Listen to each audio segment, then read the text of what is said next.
प्रभु धवलेश्वराय नमः। दीपं ज्योति परम ब्रह्म दीपं ज्योति जनार्दन दीपहरतु मे पापो पूजा दीप नमस्तुते। बाबा धवलेश्वर महाप्रभु संसार सुखी रख।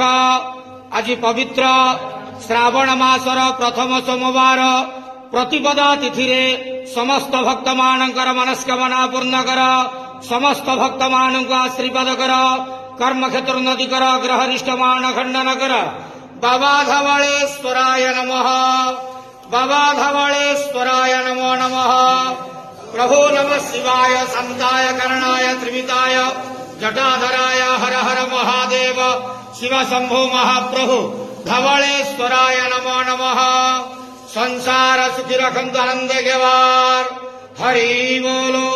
आज श्रावण मासर प्रथम सोमवार समस्त भक्त मान आशीर्वाद करंतु आनंद गेवार।